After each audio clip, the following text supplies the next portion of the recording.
Hi hello ನಮಸ್ತೆ. ಇದು ನಿಮ್ಮೆಲ್ಲರ ಮೆಚ್ಚಿನ HRK ನವೋದಯ ತರಬೇತಿ ಕೇಂದ್ರದ ಪ್ರವೇಶ ಪರೀಕ್ಷಾ ವಿಭಾಗ. ನಮ್ಮೆಲ್ಲ ಸ್ಪರ್ಧಾರ್ಥಿಗಳಿಗೆ ನಮ್ಮ ನವೋದಯ ತರಬೇತಿ ಕೇಂದ್ರಕ್ಕೆ ಸ್ವಾಗತವನ್ನು ಕೋರ್ತಾ,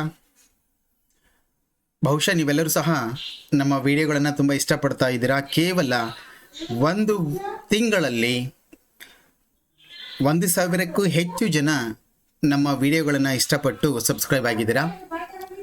ನಿಮಗೆಲ್ಲರಿಗೂ ಸಹ ಧನ್ಯವಾದಗಳು ಅಂತ ಹೇಳ್ತಾ ಇವತ್ತಿನ ಒಂದು ವಿಡಿಯೋವನ್ನು ಪ್ರಾರಂಭ ಮಾಡೋಣ.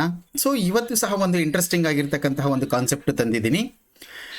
ಈ ಕಾನ್ಸೆಪ್ಟನ್ನು ಯಾವ ರೀತಿ ವರ್ಕ್ ಮಾಡುತ್ತೆ, ನಾವು ಎಕ್ಸಾಮಿನೇಷನಲ್ಲಿ ಈ ಕಾನ್ಸೆಪ್ಟಿನ ಬಗ್ಗೆ ಪ್ರಶ್ನೆಗಳನ್ನು ಕೇಳಿದಾಗ ಯಾವ ರೀತಿ ನಾವು ಆನ್ಸರ್ ಮಾಡಬೇಕು ಅಂತಕ್ಕಂಥದ್ದನ್ನು ಈ ಒಂದು ವಿಡಿಯೋದಲ್ಲಿ ನೋಡ್ತಾ ಹೋಗೋಣ. ಬನ್ನಿ ತಡಬಾಡೋದಕ್ಕೆ ಈ ಒಂದು ವಿಡಿಯೋದಲ್ಲಿ ಏನಿದೆ ಮತ್ತು ಯಾವ ಕಾನ್ಸೆಪ್ಟಿನ ಬಗ್ಗೆ ನಾನು ಇವತ್ತು ನಿಮ್ಮ ಜೊತೆ ಡಿಸ್ಕಷನ್ ಮಾಡ್ತಾ ಇದ್ದೀನಿ ಅಂತ ನೋಡ್ತಾ ಹೋಗೋಣ. ಎಸ್ ವಿದ್ಯಾರ್ಥಿಗಳೇ, ನೀವೆಲ್ಲ ನೋಡ್ತಾ ಇರೋ ಹಾಗೆ ಇದು ನಮ್ಮ HRK ನವೋದಯ ತರಬೇತಿ ಕೇಂದ್ರದ ಹೆಮ್ಮೆಯ ಒಂದು ಕೊಡುಗೆಯಾಗಿದೆ. ಎಲ್ಲ ವಿದ್ಯಾರ್ಥಿಗಳಿಗೂ ಸಹ ಈ ಒಂದು ವಿಡಿಯೋಗಳು ಸ್ಪಷ್ಟವಾಗಿ ಅರ್ಥ ಮಾಡಿಕೊಂಡು ಯೂಸ್ ಮಾಡ್ಕೊಳ್ಳಿ ಅನ್ನೋ ಉದ್ದೇಶದಿಂದ ನಾವು ನಮ್ಮ ಸಣ್ಣ ಪ್ರಯತ್ನವನ್ನು ಮಾಡ್ತಾ ಇದ್ದೀವಿ. ಸೊ ಮತ್ತೊಮ್ಮೆ ನಿಮ್ಮೆಲ್ಲರಿಗೂ ಸಹ ನಮ್ಮ HRK ನವೋದಯ ತರಬೇತಿ ಕೇಂದ್ರಕ್ಕೆ ಸ್ವಾಗತವನ್ನು ಕೋರ್ತಾ, ಇವತ್ತು ಗಣಿತನ ವಿಷಯದ ಪರವಾಗಿ ಮತ್ತೊಂದು ಉಪಯುಕ್ತವಾಗಿರ್ತಕ್ಕಂಥ ಮಾಹಿತಿ ತಂದಿದ್ದೀನಿ ವಿದ್ಯಾರ್ಥಿಗಳೇ. ಇಲ್ಲಿ ಕೊಟ್ಟಿರುವ ಅಂಕೆಗಳನ್ನು ಒಂದಕ್ಕಿಂತ ಹೆಚ್ಚಿನ ಬಾರಿ ಉಪಯೋಗಿಸಿ ಚಿಕ್ಕ ಮತ್ತು ದೊಡ್ಡ ಸಂಖ್ಯೆಯನ್ನು ಕಂಡುಹಿಡಿಯುವುದು ಹೇಗೆ?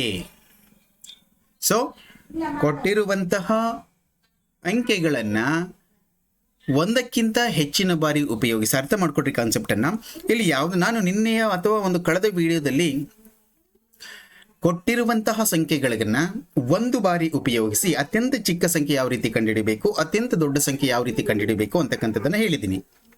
ಸೊ ಇವತ್ತಿನ ಒಂದು ವಿಡಿಯೋದಲ್ಲಿ ಕೊಟ್ಟಿರುವಂತಹ ಅಂಕೆಗಳನ್ನು ಒಂದಕ್ಕಿಂತ ಹೆಚ್ಚು ಬಾರಿ, ಅಂದರೆ ಕೊಟ್ಟಿರ್ತಕ್ಕಂಥ ಸಂಖ್ಯೆಗಳನ್ನು 2 ಬಾರಿ ಅಥವಾ 3 ಬಾರಿ ಅಥವಾ 4 ಬಾರಿ, ಆ ಪ್ರಶ್ನೆಯಲ್ಲಿ ಎಷ್ಟು ಬಾರಿ ಕೇಳಿರ್ತಾರೋ ಅಷ್ಟು ಬಾರಿ ಉಪಯೋಗಿಸಿ ಬರೆದುಬಿಟ್ಟು ಅದರಲ್ಲಿ ಮಾಡ್ರೇಷನ್ ಮಾಡಿ ದೊಡ್ಡ ಸಂಖ್ಯೆಯನ್ನು ಮತ್ತು ಚಿಕ್ಕ ಸಂಖ್ಯೆಯನ್ನು ಯಾವ ರೀತಿ ಕಂಡುಹಿಡಿಬೇಕು ಅಂತಕ್ಕಂಥದ್ದು ಇವತ್ತಿನ ವಿಡಿಯೋದ ಥೀಮ್ ಆಗಿದೆ ವಿದ್ಯಾರ್ಥಿಗಳೇ.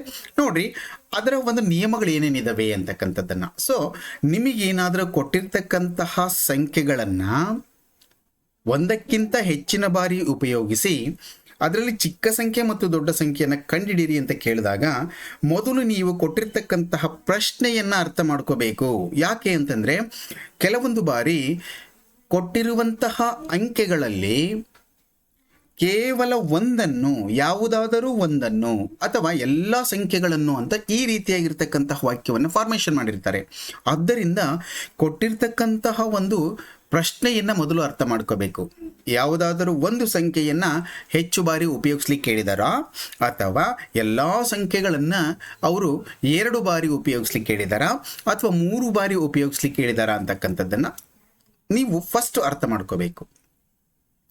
ಇನ್ನು ಎರಡನೇ ನಿಯಮವನ್ನು ನೋಡೋದಾದರೆ, ಕೊಟ್ಟಿರುವ ಯಾವ ಸಂಖ್ಯೆಗಳನ್ನು ಪುನರಾವರ್ತಿಸಲು ಕೇಳಿದ್ದಾರೆ ಎಂಬುದು ತಿಳಿಯಬೇಕು. ನಾನಾಗಲೇ ಹೇಳಿದ್ದೀನಿ, ಯಾವ ಸಂಖ್ಯೆಯನ್ನು ಪುನರಾವರ್ತನೆ ಅಂದರೆ ರಿಪೀಟ್ ಮಾಡಿ ಬರ್ಕೊಡ್ರಿ ಅಂತ ಅರ್ಥ. ಸೊ ಯಾವ ಸಂಖ್ಯೆಯನ್ನು ಅವರು ರಿಪೀಟ್ ಮಾಡಿ ಬರ್ಕೊಂಡು ನಿಮಗೆ ಕ್ರಿಯೇಟ್ ಮಾಡ್ಕೊಳ್ರಿ ನಂಬರ್ಸನ್ನು ಅಂತ ಹೇಳಿದ್ದಾರೆ ಅನ್ನೋದನ್ನು ತಿಳ್ಕೋಬೇಕು. ಇನ್ನು ಯಾವ ಸಂಖ್ಯೆಯನ್ನು ಎಷ್ಟು ಬಾರಿ ಪುನರಾವರ್ತಿಸಲು ಹೇಳಿದ್ದಾರೆ ಎಂಬುದನ್ನು ತಿಳ್ಕೋಬೇಕು.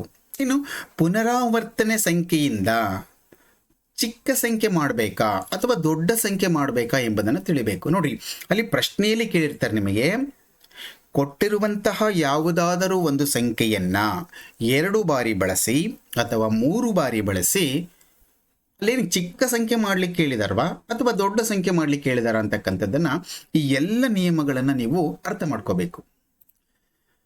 ನೆಕ್ಸ್ಟು ಮುಂದಿನ ನಿಯಮ ನೋಡೋದಾದರೆ, ನಂತರ ಯಾವ ಅಂಕಿಗಳನ್ನು ಬರೆದುಕೊಂಡು ಯಾವ ಸಂಖ್ಯೆಗೆ ಪುನರಾವರ್ತಿಸಬೇಕೋ ಆ ಸಂಖ್ಯೆಯನ್ನು ಎಷ್ಟು ಬಾರಿ ಪುನರಾವರ್ತಿಸಬೇಕೋ ಅಷ್ಟು ಬಾರಿ ಪುನರಾವರ್ತಿಸಿಕೊಂಡು ಬರ್ಕೋಬೇಕು. ಸೊ ಈ ಒಂದು ಪಾಯಿಂಟ್ನ ಅರ್ಥ ಏನಪ್ಪ ಅಂತಂದರೆ, ಅವರು ಹೇಳಿದ ಪ್ರಕಾರ ಆ ಒಂದು ಸಂಖ್ಯೆಯನ್ನು ಅವರು ಎಷ್ಟು ಬಾರಿ ಹೇಳಿರ್ತಾರೋ ಅಷ್ಟು ಬಾರಿ ಬರ್ಕೋಬೇಕು. ಫಾರ್ ಎಕ್ಸಾಂಪಲ್ ನೋಡ್ರಿ ವಿದ್ಯಾರ್ಥಿಗಳೇ, ಇಲ್ಲಿ ಇನ್ ಕೇಸ್ ಚಿಕ್ಕ ಸಂಖ್ಯೆ ರಚಿಸಬೇಕಾದರೆ ಕೊಟ್ಟಿರ್ತಕ್ಕಂತಹ ಅಂಕೆಗಳಲ್ಲಿ ಚಿಕ್ಕ ಸಂಖ್ಯೆಗಳನ್ನು ಮೊದಲು ಬರ್ಕೋಬೇಕು. ನಾನು ಆಲ್ರೆಡಿ ಹೇಳಿದ್ದೀನಿ ನಿನ್ನೆ ಒಂದು ಅಥವಾ ಕಳೆದ ವಿಡಿಯೋದಲ್ಲಿ ನಾನಾಗಲೇ ಹೇಳಿದ್ದೀನಿ, ನೀವು ಬಹುಶಃ ಅದನ್ನು ನೋಡಿದರೆ ನಿಮಗೆ ಅರ್ಥ ಆಗುತ್ತೆ. ಇಲ್ಲಿ ಯಾವುದಾದ್ರೂ ಒಂದು ಸಂಖ್ಯೆಯನ್ನು ಅಥವಾ ಕೊಟ್ಟಿರ್ತಕ್ಕಂಥ ಸಂಖ್ಯೆಗಳನ್ನು ಉಪಯೋಗಿಸಿಕೊಂಡು ಚಿಕ್ಕ ಸಂಖ್ಯೆಯನ್ನು ನಾವೇನಾದ್ರು ಫಾರ್ಮೇಷನ್ ಮಾಡಬೇಕು ಅಂತಂದರೆ ಇಳಿಕೆ ಕ್ರಮದಲ್ಲಿ ಬರಿಬೇಕು. ಇನ್ನು ದೊಡ್ಡ ಸಂಖ್ಯೆಯನ್ನು ನಾವು ಬರಿಬೇಕು ಅಂತಂದರೆ ಮೊದಲು ದೊಡ್ಡ ಸಂಖ್ಯೆಯನ್ನು ಬರೆದ್ಬಿಟ್ಟು ಆನಂತರ ಚಿಕ್ಕ ಸಂಖ್ಯೆಯನ್ನು ಬರಿಬೇಕಂದ್ರೆ ಇಳಿಕೆ ಕ್ರಮದಲ್ಲಿ ಬರಿಬೇಕು. ಅದೇ ರೀತಿ ದೊಡ್ಡ ಸಂಖ್ಯೆಯನ್ನು ಬರಿಬೇಕು ಅಂತ ಹೇಳಿದಾಗ ನಾವು ಕೊಟ್ಟಿರ್ತಕ್ಕಂತಹ ಸಂಖ್ಯೆಗಳಲ್ಲಿ ಅತ್ಯಂತ ದೊಡ್ಡ ಸಂಖ್ಯೆ ಯಾವುದು ಅಂತಕ್ಕಂಥದ್ದನ್ನು ತಿಳ್ಕೋಬೇಕಾಗುತ್ತೆ. ಇನ್ನು ದೊಡ್ಡ ಸಂಖ್ಯೆಯನ್ನು ರಚನೆ ಮಾಡಲಿಕ್ಕೆ ಹೇಳಿದಾಗ ಅಲ್ಲೇ ಇರ್ತಕ್ಕಂತಹ ಅದೇ ಗುಂಪಿನಲ್ಲಿರ್ತಕ್ಕಂಥ ಅತ್ಯಂತ ದೊಡ್ಡ ಸ್ಥಾನ ಬೆಲೆಯನ್ನು ಹೊಂದಿರತಕ್ಕಂಥ ಅಥವಾ ಅತ್ಯಂತ ಹೆಚ್ಚು ಬೆಲೆಯನ್ನು ಹೊಂದಿರತಕ್ಕಂತಹ ಸಂಖ್ಯೆನ ಮೊದಲು ನಾವು ಬರ್ಕೋಬೇಕಾಗುತ್ತೆ. ನೆಕ್ಸ್ಟ್ ಪುನರಾವರ್ತಿಸಿ ಬರೆದುಕೊಂಡ ಸಂಖ್ಯೆಯನ್ನು ಯಾವಾಗಲೂ ಅಕ್ಕಪಕ್ಕ ಬರ್ಕೋಬೇಕು. ಎಸ್ ಅಂದರೆ ಒಂದಾದ್ಮೇಲೆ ಒಂದು. ಫಾರ್ ಎಕ್ಸಾಂಪಲ್ ಯಾವುದೋ ಒಂದು ಅಂಕೆಗಳ ಗುಂಪಲ್ಲಿ ಒಂದು ಸಂಖ್ಯೆಯನ್ನು 2 ಬಾರಿ ಬರೆಸ್ರಿ ಅಂತ ಹೇಳಿರ್ತಾರೆ ಅಥವಾ 2 ಬಾರಿ ಪುನರಾವರ್ತನೆ ಮಾಡಿರಿ ಅಂತ ಹೇಳಿರ್ತಾರೆ. ಅವಾಗ ನಾವೇನು ಮಾಡಬೇಕಪ್ಪ ಅಂದರೆ ಆ ಪುನರಾವರ್ತನೆ ಮಾಡ್ಕೋಬೇಕಾಗಿರ್ತಕ್ಕಂಥ ನಂಬರನ್ನು ಒಂದ್ರ ಪಕ್ಕದಲ್ಲಿ ಒಂದು ಬರ್ಕೋಬೇಕು. ಅಂದರೆ ಎಕ್ಸ್ಟ್ರಾ ನಾವು ಒಂದು ಸಂಖ್ಯೆಯನ್ನು ಫಾರ್ಮೇಷನ್ ಮಾಡಬೇಕು ಅಂತ ಅರ್ಥ ಅಷ್ಟೇ. ಇಲ್ಲಿ ಎಕ್ಸಾಂಪಲ್ ಹೇಳಿದ್ದು ನೋಡ್ರಿ, ಇದು ತುಂಬ ಇಂಪಾರ್ಟೆಂಟ್ ಆಗಿರ್ತಕ್ಕಂಥ ಪಾರ್ಟ್ ಆಗಿದೆ. ಇನ್ನು 1, 4 ಈ ಎರಡೂ ಸಂಖ್ಯೆಗಳನ್ನು ಹೇಳಿದ್ದಾರೆ ಅಥವಾ ಈ ಸಂಖ್ಯೆಗಳನ್ನು ಅಂತ ಹೇಳಿದ್ದಾರೆ. 2 ಬಾರಿ ಬರೆದು ಚಿಕ್ಕ ಮತ್ತು ದೊಡ್ಡ ಸಂಖ್ಯೆಗಳನ್ನು ರಚಿಸಿ. ನೋಡ್ರಿ ವಿದ್ಯಾರ್ಥಿಗಳೇ, ಕಾಂಪಿಟೇಟಿವ್ ಎಕ್ಸಾಮ್ಸ್ಗೆ ಯಾವ ರೀತಿ ಕೊಡ್ತಾರೆ ಅಂತ ಕೇಳಲಿಕ್ಕಾಗೋದಿಲ್ಲ. ಸೊ ಈ ಟ್ರಿಕ್ಸ್ ನಿಮಗೆ ಗೊತ್ತಿರಲಿಕ್ಕೂ ಇಲ್ಲ ಸಾಮಾನ್ಯವಾಗಿ. ಇಲ್ಲಿ ಈ 1 ಅಂತಕ್ಕಂಥ ಸಂಖ್ಯೆಯನ್ನು 4 ಅಂತಕ್ಕಂಥ ಸಂಖ್ಯೆಯನ್ನು 2 ಬಾರಿ ಬರೆದು ಅಂತ ಅರ್ಥ.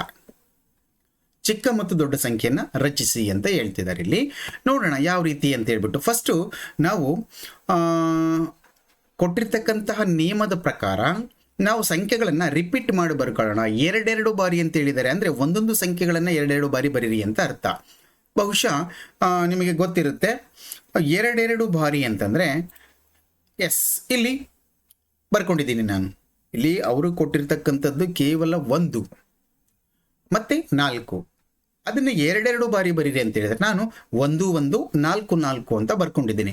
ಸೊ ಇಲ್ಲಿ 4 ನಂಬರ್ 2 ನಂಬರ್ ಇದ್ದಿದ್ದು 4 ಸಂಖ್ಯೆಗಳಾದವು ಅಥವಾ 4 ನಂಬರ್ಸ್ ಆದವು, 4 ಡಿಜಿಟ್ಸ್ ಆದವು. ಆ ಡಿಜಿಟ್ಸನ್ನು ನಾವು ಯೂಸ್ ಮಾಡಿಕೊಂಡು ಸ್ಮಾಲೆಸ್ಟ್ ನಂಬರ್ ಅಂಡ್ ಬಿಗ್ಗೆಸ್ಟ್ ನಂಬರನ್ನು ಫಾರ್ಮೇಷನ್ ಮಾಡಬೇಕು. ಸೊ ಬಹುಶಃ ನಿಮಗೆ ಇದು ಫೈನಲ್, ಇದು ನೀವೇನು ಹೊಸದಾಗಿ ರಚನೆ ಮಾಡ್ಕೊಳ್ತಕ್ಕಂಥ ನಂಬರ್ ಇದೆಯಲ್ವಾ, ಆ ರಚನೆ ಮಾಡ್ಕೊಂಡಿರ್ತಕ್ಕಂಥ ಫೈನಲ್ ನಂಬರ್ ಇದು. ಸೊ ಈ ನಂಬರ್ಗೆ ನೀವೇನು ಮಾಡಬೇಕಪ್ಪ ಅಂತಂದರೆ ಆಲ್ಟ್ರೇಷನ್ ಮಾಡಿಕೊಂಡು ಚಿಕ್ಕ ಸಂಖ್ಯೆ ಮತ್ತು ದೊಡ್ಡ ಸಂಖ್ಯೆಯನ್ನು ಬರ್ಕೋಬೇಕು. ನೋಡಿರಿ, ನಾನು 1, 1, 4, 4 ಉಪಯೋಗಿಸ್ಬಿಟ್ಟು ದೊಡ್ಡ ಸಂಖ್ಯೆಯನ್ನು ಫಸ್ಟ್ ಫಾರ್ಮೇಷನ್ ಮಾಡಿದ್ದೀನಿ. ಆಗ ಅದು ಏನಾಗುತ್ತಪ್ಪ ಅಂತಂದರೆ 4411 ಆಗುತ್ತೆ.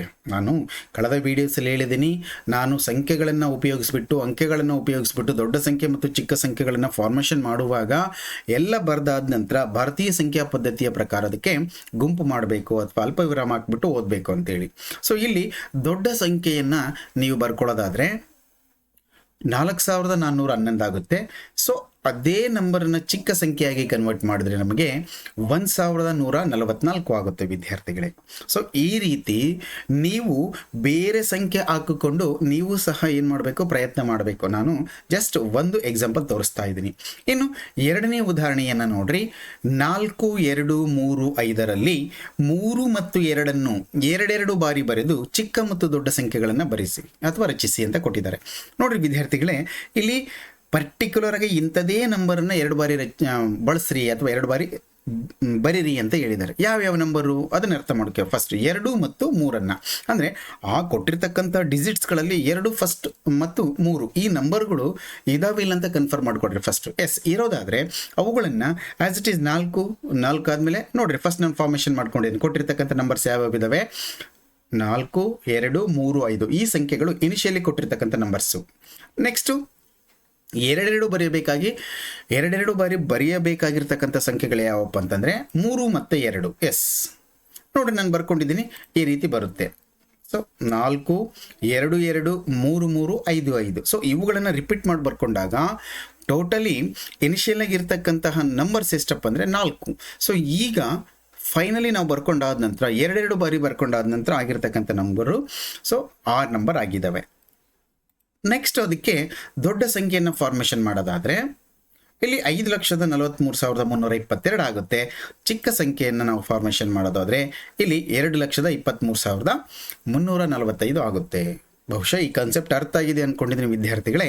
ನಾನು ಏನು ಲೆಕ್ಕಗಳು ಹಾಕಿದ್ದೀನಲ್ವಾ, ಸೊ ಅದೇ ವಾಕ್ಯಗಳನ್ನು ನೀವು ಬಳಸ್ಕೊಂಡು ನಂಬರ್ಸನ್ನು ಚೇಂಜ್ ಮಾಡಿಕೊಂಡು ಸಾಕಷ್ಟು ಲೆಕ್ಕಗಳನ್ನು ಮಾಡಿರಿ, ತುಂಬ ಈಸಿ ಆಗುತ್ತೆ ಅಂತ ಹೇಳ್ತಾ, ಸೊ ನಿಮಗೆಲ್ಲರಿಗೂ ಸಹ ಇವತ್ತಿನ ವಿಡಿಯೋವನ್ನು ನೋಡಿದ್ದಕ್ಕೆ ಅಥವಾ ಇವತ್ತಿನ ಕಾನ್ಸೆಪ್ಟನ್ನು ಅರ್ಥ ಮಾಡ್ಕೊಂಡಿದ್ದಕ್ಕೆ ಧನ್ಯವಾದಗಳು ಅಂತ ಹೇಳ್ತಾ, ಮುಂದಿನ ಒಂದು ಕಾನ್ಸೆಪ್ಟಿಂದ ಒಳ್ಳೆಯ ಒಂದು ಮ್ಯಾಟ್ರನ್ನ ತರ್ತೀನಿ ಅಂತ ಹೇಳ್ತಾ ಇಂದಿನ ವಿಡಿಯೋವನ್ನು ಮುಗಿಸ್ತಾ ಇದ್ದೀನಿ. ಧನ್ಯವಾದಗಳು.